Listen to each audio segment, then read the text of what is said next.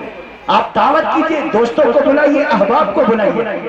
اور فرمایا کہ اگر بچہ کمزور نہیں ہے تو 7ویں ہی دن ختنہ بھی کر ڈالیا, تاکہ بچے کو ہوش نہ رہے اور پتہ نہ چلے, بے پردگی نہ ہو. شریعت کا اصول ہے. ہاں اگر بچہ اتنا زیادہ کمزور ہے تو کوئی بات نہیں, آپ 7ویں دن نہ کرائیں, 21ویں دن کرا دیں, 1 مہینے کے بعد کرا دیں, 2 مہینے کے بعد کرا دیں. الحمدللہ ہم نے اپنے بیٹے کا ختنہ, اللہ کا شکر ہے الحمدللہ, تم الحمدللہ 21ویں دن کروا دیا تھا. الحمدللہ نہ ہاتھ ہلا پایا, نہ پیر ہلا پایا, نہ اسے کچھ تکلیف کا احساس ہوا. یا تو اتنے بڑے بڑے کہ وہ پورے طور پر ہوش مند بچے ہو جاتے ہیں, ان کو بٹھانے کے لیے 4 لوگوں کو پکڑنے کی ضرورت پڑتی ہے. اور کتنی گالیاں دیتا ہے وہ ختنہ کرنے والے کو, جو پکڑا جاتا ہے, جو پکڑتا ہے وہ بھی گالی کھاتا ہے, جو کرتا ہے وہ بھی گالی کھاتا ہے. بے پردگی ہو رہی ہے. چلو بھیا کیا دیکھنا ہے, مسلمانی دیکھنے چلنا ہے, کھانا کھانے چلنا ہے. چلو مسلمانی کھاتے چلتے. توبہ توبہ استغفر اللہ, شرم نہیں آتی تمہیں؟ اس رسم کو بند کیجئے. یہ رسم بنتی ہوئی چلی گئی. صحابہ کرام فرماتے ہیں نا رسول پاک کے دور میں ہم لوگوں کو ختنے کی دعوت میں بلایا کرتے تھے, نہ ہم ختنے کی دعوت میں جایا کرتے تھے. عقیقہ کیجئے, عقیقہ سنت ہے, اس کو مستحب کہا جائے گا. ختنہ یہ تو سنت ابراہیمی ہے. اللہ کے رسول صلی اللہ علیہ وسلم کی سنت میں آقا مدنی صلی اللہ علیہ وسلم تو مختون پیدا ہوئے. سب سے پہلے اس روئے زمین پر اگر کسی کا ختنہ ہوا پڑھیے تاریخ جرجان, ابن عساکر, ابن کثیر, تفسیر کبیر میں امام راضی نے لکھا اس روئے زمین کا سب سے پہلا ختنہ سیدنا ابراہیم خلیل اللہ کا ہوا. آج سے 4100 سال پہلے, 4100 سال پہلے سیدنا ابراہیم خلیل اللہ نے سب سے پہلی مرتبہ اپنا ختنہ کیا تھا. 90 سال کی عمر میں اپنے ہاتھوں سے تیشہ لے کر کے ختنہ کیا تھا. تفسیر کبیر میں بڑی تکلیف ہوئی تھی. اب کرسی آ گئی, اب تھوڑی دیر کے لیے میں رک جاؤں گا. جو لوگ بیٹھے ہیں وہ بیٹھے رہے ماشاءاللہ. پیچھے والوں کو کرسی دے دیں. پیچھے کرسی جہاں راستہ ہے وہاں تک پورے ڈال دیجیے. جن کو زمین پر بیٹھنے میں تکلیف ہے آپ انہیں کرسی دے دیں, جی, اور جو آرام سے بیٹھ رہے ہیں انہیں کھڑا ہو کر کے تکلیف میں مبتلا نہ کریں. ادھر بھی کرسیاں ڈال دیجیے بھائی, ادھر بھی ڈال. تھوڑی دیر کے لیے کیمرہ بند کر دیں.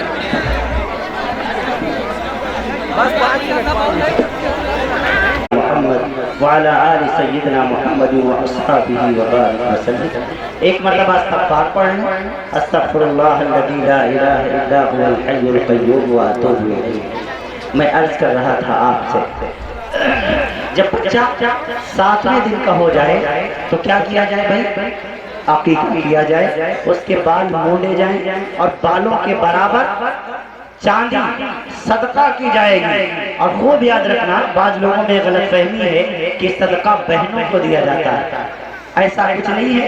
یہ صدقہ غریبوں کو, مسکینوں کو, ان لوگوں کو جن کو زکوٰۃ کا پیسہ دینا درست ہے ان کو دیا جائے, غریبوں میں تقسیم کیا جائے. بہنوں کو اگر کچھ آپ کو دینا ہے وہ الگ سے آپ ہدیہ کریں, گفٹ کریں, آپ کی مرضی, جتنا دیں بہنوں کو کم ہی ہے. بہرحال ان بالوں کا اس سے بہنوں سے دینے کا کوئی تعلق نہیں ہے. میں عرض کر رہا تھا آپ سے, سارے نبی کے چاہنے والے, سارے نبی کے دیوانے, سارے نبی کے پروانے سب نبی پاک صلی اللہ علیہ وسلم سے محبت کرنے والے یہ لوگ بیٹھے ہوئے ہیں. کچھ ہمارے بچے یہ بیچ میں کھڑے ہیں, انہیں محبت سے بٹھا دیا جائے, انہیں بٹھا دیا جائے. اب کوئی بیچ میں درمیان میں کوئی کھڑا نہ رہے, نکلنے کا کی جگہ کا راستہ کہیں اور سے بنایا جائے. اب بیچ میں افراتفری کا بالکل ماحول نہ ہو, کیونکہ میری عادت ہے, یہ شاید میری کمزوری ہے کہ اگر کہ درمیان میں ذرا بھی کوئی اٹھ جاتا ہے تو پھر میرا مائنڈ ڈسٹرب ہو جاتا ہے, پھر میں کچھ بول نہیں پاتا ہوں, مضمون کہیں سے کہیں چلا جاتا ہے. لہذا گزارش ہے, ادباً میں گزارش کرتا ہوں کہ اب آپ حضرات بالکل بھی ادھر ادھر نہ جائیں, بالکل خاموشی کے ساتھ محبت کے ساتھ بیٹھے رہیں, توجہ کے ساتھ سماعت فرمائیں. میرے لیے بھی دعا کریں کہ اللہ تعالیٰ کچھ کام کی بات نکلوا دے, آپ کے لیے اپنے لیے بھی دعا کریں کہ اللہ تعالیٰ کہیں ہوئی باتوں کو سمجھنے کے بعد عمل کی توفیق عطا فرمائے. آمین کہہ دیجئے. میں عرض کر رہا تھا آپ سے, ہم سب رسول عربی احمد مصطفیٰ محمد مصطفیٰ کو ماننے والے ہیں, سب رسول عربی صلی اللہ علیہ وسلم کے عشق میں یہاں آئے ہیں. آپ نے اتنا اچھا پنڈال لگایا ہوا ہے, دور دور سے سامعین کو بلا لیا, بہترین اشتہار آپ نے چھپوا لیا. آپ کا مائک الحمدللہ بہت اچھا ہے, ایک ہوتا ہے اچھا, ایک ہوتا ہے بہت اچھا. آپ کا مائک بہت اچھا ہے, کوئی کمی نہیں ہے, جو کمی تھوڑی سی تھی وہ بھی پوری ہو گئی. لہذا اب صرف آپ کی اوپر ذمہ داری ہے کہ اب آپ محبت سے سنیں. آپ اچھا پنڈال لگا لیں, اچھی مائک بلا لیں, اچھے لوگوں کو جمع کر لیں, لیکن محبت سے نہ سنیں, آپ کا جلسہ کامیاب نہیں ہونے والا. جلسے کو کامیاب بنانا چاہتے ہو, ہاں اگر علماء کرام کی باتوں کو اپنے دل میں بٹھانا چاہتے ہو تو اس کے لیے شرط اول یہ ہے کہ سکون کا ماحول بناؤ, محبت کے ساتھ سنو, نیت یہ رکھو انشاءاللہ جو بھی باتیں ہم سنیں گے اس کو عمل کے دائرے میں لے کر کے آئیں گے. ورنہ آپ لاکھ اچھا اس سے اچھا جلسہ کرا لیں, بیرونی ممالک سے آپ علماء کو بلا لیں, 50,000 روپے ان کو کرائے کے دے دیں, لیکن آپ ان کی بتائی ہوئی باتوں پر عمل نہ کریں. رب ذوالجلال کے جاہ و جلال کی قسم, ان جلسوں سے کوئی فائدہ ہونے والا نہیں ہے, ان جلسوں سے کوئی فائدہ ہونے والا نہیں ہے. کیوں؟ عمل سے زندگی بنتی ہے, جنت بھی جہنم بھی, یہ خاکی اپنی فطرت میں نہ نوری ہے نہ ناری ہے. آج ہمارا ملک ہندوستان ایک ایسے دور سے گزر رہا ہے جو فتنوں کا دور ہے, قرب قیامت ہے, قرب قیامت ہے, قیامت کا دور قریب ہے. اب قریب دجال نکلنے والا ہے, دجال تو نہیں آیا لیکن دجالی طاقتیں عروج پر آ چکی ہے. چاروں طرف اسلام کے خلاف پروپیگنڈے کیے جا رہے ہیں, کئی قرآن کے خلاف آوازیں اٹھائی جا رہی ہیں, کئی اسلام کے خلاف آوازیں بلند کی جا رہی ہیں, کئی مسلمانوں کے خلاف آوازیں بلند کی جا رہی ہیں, کئی پورے طور پر کئی تبلیغی جماعت کے اوپر ایک آواز بلند کی جا رہی ہے. یہ دہشت سکھاتی ہے, یہ نفرت سکھاتی ہے, یہ شرک اور بدعت سکھاتی ہے. حالانکہ واحد دنیا میں ایسی جماعت ہے جو خالصتاً توحید کی بات کرتی ہے, محبتوں کی بات کرتی ہے, وہ تو ملنے ملانے کی بات کرتی ہے, لوگوں کو ایک اللہ سے ملاتی ہے. کتنے ایسے شرابی ہیں جو کی محنتوں کی وجہ سے جنہوں نے شراب پینا چھوڑ دیا, کتنے ایسے جواری ہیں جنہوں نے تبلیغیوں کی محنت کی وجہ سے جوا کھیلنا چھوڑ دیا, کتنے ایسے ماں باپ کے نافرمان ہیں جس نے ان کی محنتوں کی برکت سے پورے طور پر اپنے ماں باپ کے فرما بردار بن گئے, کتنے بے نمازی نماز پڑھنے لگ گئے, کتنے ماں باپ کے نافرمان ماں باپ کے فرما بردار بن گئے. ایک آواز اٹھی کہ یہ پورے طور پر دہشت کی جماعت ہے. کوئی بھائی کا لال ایک مثال پیش کرے, جن تبلیغیوں نے کوئی دہشت پھیلائی ہو, کوئی تبلیغیوں نے کوئی پورے طور پر نفرت پھیلائی ہو. نہیں, یہ امن کی جماعت ہے, یہ محبت کی جماعت ہے, یہ تو کسی کی برائی پسند نہیں کرتے. ہاں یہ تو خود اپنا بیچارے اپنا بستر لے کے جاتے ہیں, اپنا کھانا لے کے جاتے ہیں, اپنا وقت قربان کرتے ہیں, لوگوں کی خوشامدیں کرتے ہیں, لوگوں کے ہاتھ جوڑتے ہیں, لوگوں کی منتیں کرتے ہیں. بھائی اللہ کی طرف آ جائیے, اللہ کے گھر میں آ جائیے, اللہ والے آئے ہیں, اللہ کی بات سن لیجیے. یہ کوئی دہشت کی جماعت نہیں ہے, یہ دنیا اسلام کے اندر امن کی جماعت ہے, شانتی کی جماعت ہے. ہاں اور میں سچ سے کہتا ہوں دنیا کا کوئی ایسا ملک نہیں ہے جہاں پر یہ تبلیغ کے ساتھی وہاں تک جہاں تک پہنچے نہ ہو. ہاں ساتوں سمندر کو عبور کرتے ہوئے یہ مولا الیاس رحمت اللہ تعالی علیہ کی جماعت ہے, یہ مفتی محمود حسن کی جماعت ہے, شیخ الاسلام مفتی حسین احمد مدنی کی جماعت جماعت ہے، یہ مفتی کفایت اللہ دہلوی کی جماعت ہے، یہ اہل اسلام میں حق کی جماعت ہے، یہ اتنے حق کے دائی ہیں، یہ کوئی اپنی بات 6 نمبر کے دائرے کے باہر نہیں کرتے۔ یہ شرک کیسے پھیلائیں گے، دہشت کیسے پھیلائیں گے، نفرت کیسے پھیلائیں گے؟ مسلمانوں، یہ آواز کہاں سے اٹھی ہے؟ یہ آواز اس جگہ سے اٹھی ہے جہاں سے امام الانبیاء نے اسلام کا پرچم لہرایا تھا۔ معلوم ایسا ہوتا ہے یہودیت کا غلبہ ہو چکا ہے، لگتا ایسا ہے تب دجالیت کے فتنے میں مبتلا ہو چکے ہیں، لگتا ایسا ہے یہ محمد بن سلمان اور یہ عبد اللطیف الدستور یہ کمبخت لعین و ملعون یہودیت سے متاثر ہو چکا ہے۔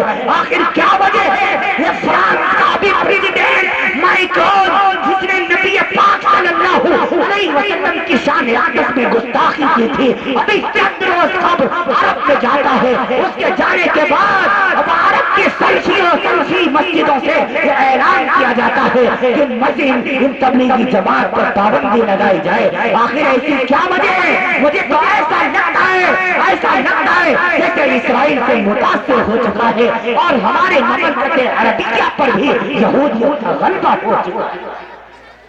یہ سارا کا سارا یہ سب علامات قیامت میں سے قیامت کی علامتوں میں سے ہے۔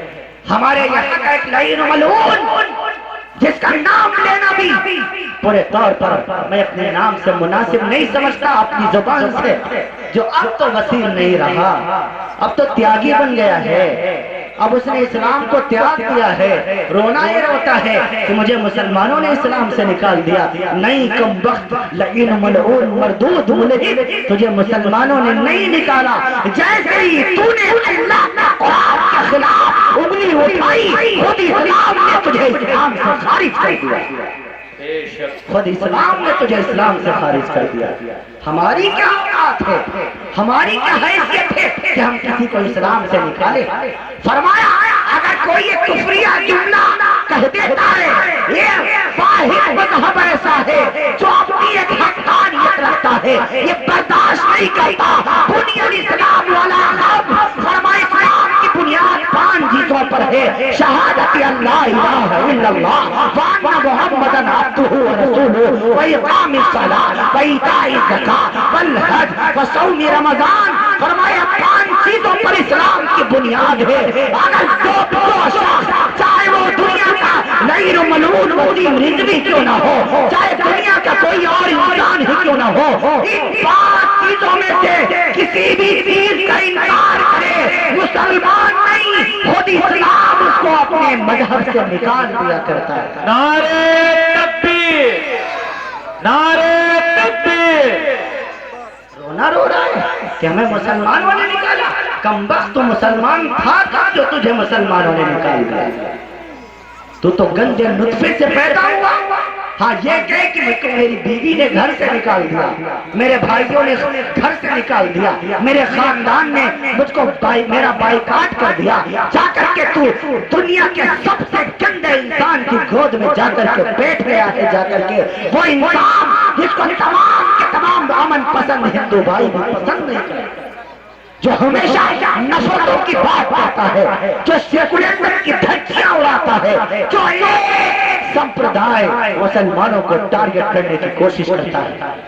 یہ تجھ پر اللہ کی پھٹکار ہے، اللہ کی لعنت ہے، اور رہتی دنیا پر تو قرآن کو مٹانے چلا تھا، قرآن کے اندر سے 36 آیتوں کو نکالنے چلا تھا، رب ذوالجلال نے خود تجھے اسلام سے نکال دیا، تو کیا قرآن کی آیتوں کو نکالے گا؟ یہ قرآن مٹنے والی چیز نہیں ہے، قرآن ختم ہونے والی چیز نہیں ہے۔ کیوں؟ اس کی حفاظت کا ذمہ کسی انسان نے نہیں، خود رحمان نے رکھا ہے۔ اِنَّا نَحْنُ نَزَّلْنَا الذِّكْرَ وَإِنَّا لَهُ لَحَافِظُونَ۔ ہم نے اس قرآن کو نازل کیا ہے، ہم اس کی حفاظت کا ذمہ لیتے ہیں۔ دنیا میں کتنے لعین آئے، کتنے ملعون آئے، کتنے مردود آئے، وہ سمجھتے ہیں، یہ سمجھتا تھا، یہ کمبخت سمجھتا تھا ایسی باتیں کر کے ہم اسلام کو کمزور کر دیں گے، ہم مسلمانوں کو پریشان کر دیں گے، اسلام کو بدنام کر دیں گے، اسلام کمزور ہو جائے گا، اسلام کے ایک چار شفاف چہرے پر بدنما داغ لگ جائے گا۔ اس کمبخت کو پتا نہیں ہے، جائے کوئی لعین و ملعون کو جا کر کے بتائے کہ ان باتوں سے اسلام کا کوئی فرق پڑنے والا نہیں ہے، اسلام باد تھا، آج بھی زندہ باد ہے، انشاءاللہ قیامت تک زندہ باد ہے۔ نعرے تکبیر، مفتی سلمان مظاہری، اسلام زندہ باد۔ اسلام کو تیری ضرورت نہیں، اپنی خیر بنا، اب تو تیرا کیا حشر ہوگا، دنیا ہی میں تجھ پر لعنت برس رہی ہے، آخرت میں کیا انجام ہوگا وہ تو رب ذوالجلال ہی کو پتا ہے۔ ہاں ہاں، وہ دائمی جہنم تیرے لیے تیار ہو رہی ہے۔ تو نے اللہ کے قرآن پر انگلی اٹھائی، نبی ذی احتشام کے خلاف انگلی اٹھائی، تو نے صحابہ پر بھونکا، تو نے صحابہ کرام کو گالیاں دی، رہتی دنیا تک تجھ پر لعنت رہے گی۔ خود امام الانبیاء نے فرمایا ہے اذا رأيتم الذين يسبون اصحابي فقولوا لعنت اللہ علی شرکم۔ میں نے، میرا فتویٰ نہیں ہے، امام الانبیاء کا فتویٰ ہے۔ میں عرض کر دوں، گھبرانے کی ضرورت نہیں ہے، پریشان ہونے کی ضرورت نہیں ہے۔ ہاں ہاں، تمہیں پکا مسلمان بننے کی ضرورت ہے۔ تمہیں اس بات سے بالکل گھبرانا نہیں چاہیے کہ کوئی رضوی تیاگی بن گیا، کیا فرق پڑتا، کیا فرق پڑتا، مجھے اسلام کو ان کی ضرورت ہی نہیں ہے۔ آپ اپنی صفوں کو مضبوط کیجئے، آپ اپنے اندر اتحاد پیدا کیجئے، آپ اپنے بچوں کو اللہ کا قرآن پڑھائیے، آپ اپنے بچوں کو رسول اللہ کی حدیث پڑھائیے۔ ہاں ہاں، یہ خواب دیکھتے، دنیا ایک کفر خواب دیکھتا ہے، اسلام مٹا دیا جائے گا، قرآن مٹا دیا جائے گا، لیکن ان کو یہ خبر نہیں ہے کہ تم کاغذ پر لکھا ہوا قرآن تو مٹا سکتے ہو، لیکن ان سینوں کا کیا کرو گے جن سینوں میں رب ذوالجلال نے قرآن کو محفوظ کر دیا۔ یہی تو انگریزوں کی پالیسی تھی، یہی تو انگریزوں کی یہی راجنیتی تھی، یہی پولیٹکس تھی۔ 1826 کے اندر 2 لاکھ قرآن کریم کے نسخوں کو جلایا گیا انگریزی دور حکومت میں، اور اس کی راکھ کو دریا میں ڈال دیا گیا۔ ملکہ وکٹوریہ نے کھڑے ہو کر کے اعلان کیا آج سے ہندوستان میں اسلام مٹا دیا گیا، قرآن مٹا دیا گیا، اسلام کمزور ہو گیا۔ مفتی کفایت اللہ دہلوی نے فرمایا، ہاں ہاں، اور حسین مدنی نے فرمایا، مفتی محمود حسن نے فرمایا، اے گوری چمڑی والوں، تم کاغذ پر لکھے ہوئے قرآن کو تو مٹا سکتے ہو، لیکن تم ان سینوں کا کیا کرو گے جن سینوں میں رب ذوالجلال نے قرآن کو محفوظ کر دیا ہے۔ ایک زبر زیر پیش کی غلطی نہیں ہوئی۔ آپ اپنے بچوں کو قرآن کا حافظ بنائیں، آپ اپنے بچوں کو اللہ کے قرآن کا حافظ بنائیں، آپ اپنے بچوں کو نبی پاک صلی اللہ علیہ وسلم کی حدیث کا حافظ بنائیں۔ دور آگے بڑا خطرناک آنے والا ہے، خطروں سے بھرا ہوا دور آنے والا ہے، پرفتن دور آنے والا ہے۔ قیامت کی نشانیاں جو میرے نبی نے بتائی ہوئی تھی وہ کچھ پوری ہو چکی ہیں، کچھ پوری ہو رہی ہیں، کچھ آئندہ آنے والی ہیں۔ میں تو اس وقت تمام علماء سے بات کرتا ہوں کہ اس وقت آپ مشکات شریف کا باب ابواب الفتن پڑھیے، آپ اس کو پڑھ کر کے علماء میں عوام میں بیان کیجئے۔ میں اپنے تمام کے تمام بھائیوں سے کہتا ہوں جس کو ذرا بھی اردو کی سمجھ ہے، اردو پڑھنے والے اس وقت علامات قیامت پڑھیں، مفتی عاشق الہی بلند شہری کی کتاب پڑھیں یا مفتی عاشق الہی میرٹھی کی کتاب پڑھیں۔ آپ تمام کے جس علماء کو پسند کرتے ہیں اس کی کتابوں کو پڑھیں۔ اگر کتابیں دستیاب نہیں ہیں نیٹ کے اوپر سرچ کریں اور اس پر آپ علامات قیامت پڑھیں، قیامت کی نشانیاں پڑھیں، دجال کی آمد کے واقعات پڑھیں۔ کچھ بھی نہ پڑھ سکتے ہو برموڈا ٹرنگل کو پڑھیے، آپ ڈاؤن لوڈ کیجئے اس کتاب کو۔ نوجوانوں میرا پیغام ہے آپ کو، آپ پڑھیے برموڈا ٹرنگل، آج انگلش میں بھی موجود ہے، عربی میں بھی موجود ہے، ہندی میں بھی موجود ہے، اس کا ٹرانسلیشن کئی زبانوں میں ہو چکا ہے، نیٹ کے اوپر موجود ہے۔ اس میں بتایا گیا ہے دجال نکلے گا کہاں سے، اس میں بتایا گیا ہے دجال نکلنے کی علامتیں کیا ہیں، سب سے پہلے کہاں نکلے گا، کون کون سے فتنے رونما ہوں گے، یہ ساری کی ساری علامات قیامت میں آپ کو مل جائے گا جو میرے نبی پاک صلی اللہ علیہ وسلم نے فرمایا تھا۔ عزیزوں، امام الانبیاء صلی اللہ علیہ وسلم نے ترمذی کی ایک لمبی روایت میں علامات قیامت کو بیان فرمایا ہے۔ ابو ہریرہ کی روایت ہے، میرے نبی فرماتے ہیں، ہاں ہاں اے ابو ہریرہ اذا تخرج دولا والامانة مغنما والزکاة مغرما وتعلم لغير الدين واتاع الرجل امراته وعاق امه وادنى صديقه واعصى اباه وزارت الاصوات في المساجد وسعد القبيلة فاسقهم وكان زعيم القوم ارجلهم واقرب الرجل مخافة شره وزارت القينين والمعادف وشربت الخمور ولعن آخر هذه الأمة أولها رواہ ترمذی۔ میرے نبی نے فرمایا ابو ہریرہ جب قرب قیامت ہوگا، قیامت جب قریب ہوگی، لوگ اتنے بدتمیز ہو جائیں گے، ایک طرف جنازہ جا رہا ہوگا، دوسری طرف گانے کی آواز آ رہی ہوگی۔ ہو رہا کہ نہیں ہو رہا؟ کیا آج ہمارے موبائل کیا قبرستانوں میں نہیں بج رہے ہیں؟ کیا میت کے پیچھے جنازے کے پیچھے نہیں بج رہے ہیں؟ یہ سارا کا سارا ہو رہا ہے۔ والامانۃ مغرما والزکاۃ مغرما، فرمایا لوگ امانتوں میں خیانت کرنے لگیں گے، زکات کو ٹیکس سمجھنے لگیں گے، مالداروں کے مالدار زکات نہیں دیں گے، مالدار اپنے مالوں کی زکات نہیں دیں گے۔ عزیزوں، ہندوستانی مسلمانوں، میں ایک بات اکثر کہا کرتا ہوں کہ جب مالدار زکات دینا بند کرتے ہیں تب غریبوں کی بیٹیاں نیلام ہو جایا کرتی ہیں۔ ہاں کتابوں میں ایک واقعہ لکھا ہوا ہے، بنو اسرائیل کا ایک واقعہ حدیث کی کتابوں میں ملتا ہے۔ ایک کفل نامی شخص، کفل بڑا گنہگار، بڑا پاپی، روزانہ اللہ نے دولت دے رکھی تھی، روزانہ جب بھی روزانہ وہ ایک نئی لڑکی کو لاتا تھا اپنے بستر پر، اور ایک رات کا 30-35 ہزار، 30-35 ہزار نہیں بلکہ ابن عساکر میں ہے وہ 5000 دینار دیتا تھا۔ 5000 دینار اس وقت ملک ہندوستان کا تقریباً 2 کروڑ روپیہ بنتا ہے۔ ایک رات وہ اتنا خرچ کرتا تھا، آپ اندازہ لگائیں کتنی اس کے پاس دولت ہوگی۔ ایک رات گیا، ایک عورت اسے مل گئی، بڑی حسین ہے، خوبصورت ہے، اسے لے کر کے آیا۔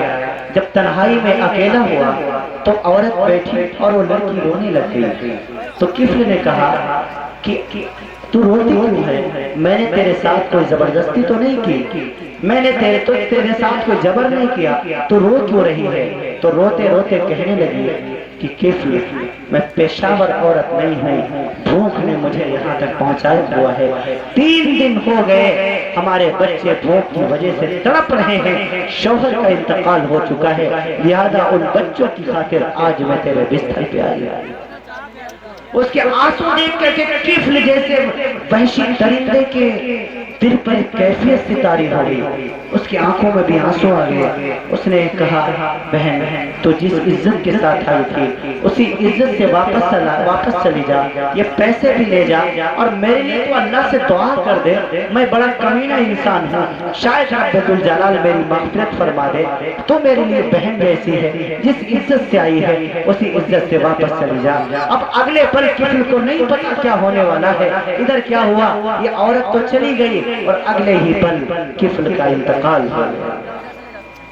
اب ایسے وحشی درندے کو کون غسل دیتا، کون کفن پہناتا، کون اس کے جنازے کو قبرستان تک پہنچاتا؟ لیکن جب اس کا انتقال ہوا تو رب ذوالجلال نے اس کے دروازے پر موٹا موٹا فرشتوں کے ذریعے سے لکھوا دیا تھا کہ اے لوگوں اٹھو، اے لوگوں کا جو نبی تھا اللہ رب العالمین نے اس کے اوپر وحی کی، وحی کے ذریعے سے اس کے اوپر وحی فرمائی وقت کے نبی کے اوپر کہ اٹھو، میرا ولی انتقال کر چکا ہے، میرا دوست مر چکا ہے۔ اللہ نے کفل کی مغفرت فرما دی اس بہن کے آنسو کے طفیل میں، جب اس نے آنسو گرائے تھے کفل کے لیے مغفرت کی دعا کر دی تھی، اس کے طفیل اللہ نے کفل کی مغفرت فرما دی، اٹھو اس کا جنازہ پڑھو۔ آپ اندازہ لگائیں ایسے وحشی درندے، اگر ہم اللہ سے رو کر دعائیں مانگیں تو اللہ ہماری دعائیں قبول نہیں کرے گا۔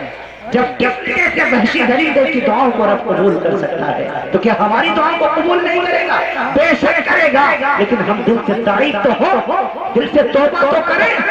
اب دیکھو کیا فرمایا، والزکاۃ مغرما، لوگ زکات کو ٹیکس سمجھنے لگیں گے، زکات دیں گے نہیں۔ ملک ہندوستان کے 95% مالدار پوری زکات نہیں نکالتے، مکمل زکات نہیں نکالتے۔ ہماری بہنیں بھی زیور پہننے کی بڑی شوقین ہیں، ہار بہترین ہونا چاہیے، پائل کو جتنی وزن ہو بھلے چل نہ پائے لیکن ہونی چاہیے، ہاں کھانا نہ ملے چلے گا لیکن ناک کی نتھنا میں نتھنی پھنسی ہونی چاہیے، کان کی بالیاں، کام کے جھمکے یہ ضروری ہے، گلے کا ہار ضروری ہے۔ زکوٰۃ نہیں دیتی، زکوٰۃ کے بارے میں بالکل بے ہوش پڑی ہوئی ہے۔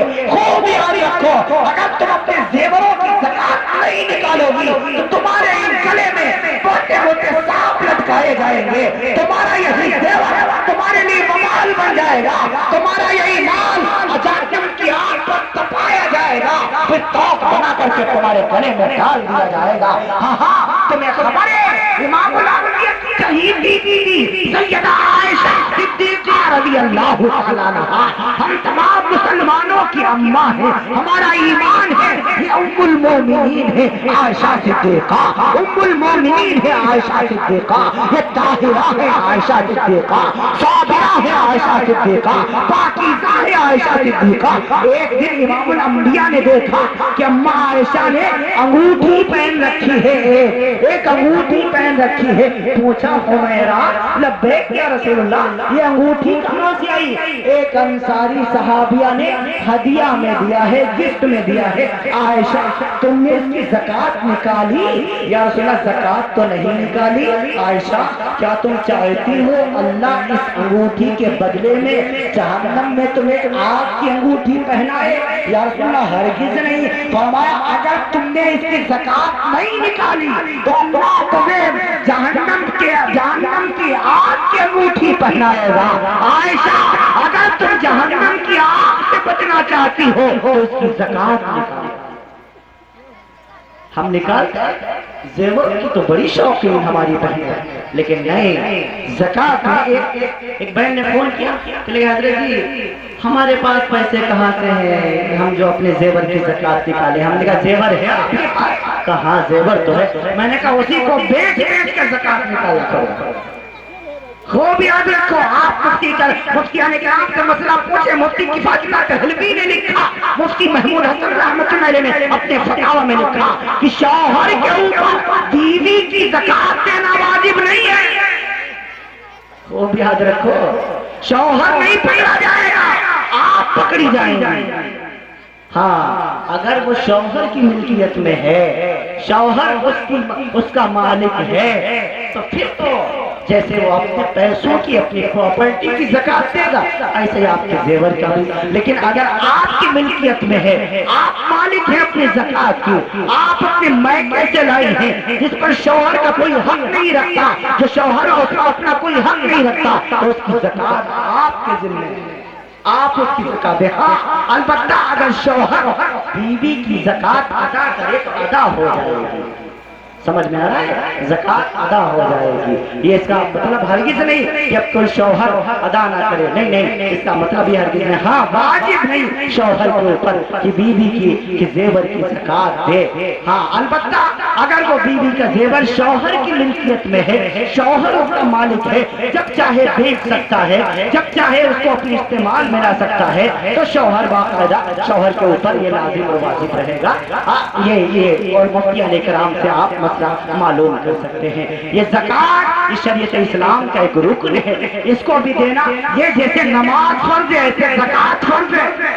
سال میں ایک مرتبہ یہ صدقہ مصطفیٰ ہے، ورنہ میں عرض کر دوں بعض قوموں پر پورے طور پر مال کا چوتھا حصہ نکالنا فرض تھا، یہاں تو 40واں ہے۔ 1 روپے میں چونی خرچ کرنا ان کے لیے ضروری تھا، یا تو 1 روپے میں 2.5 پیسہ، 2 روپے میں 5 پیسہ، 40 روپے میں 1 روپیہ، 1000 روپیہ اگر ہمارے پاس موجود ہے، 25 روپے شریعت مانگتی ہے۔ اگر ہمارے پاس 40,000 روپے ہیں، 49,000 آپ کے، خوب کھائیے، پلاؤ کھائیے، خود بھی کھائیے، ہم کو بھی کھلائیے، علماء کی دعوت کیجیے، گھر والوں کی دعوت کیجیے، آپ کے لیے حلال ہے۔ کتنا دینا ہے؟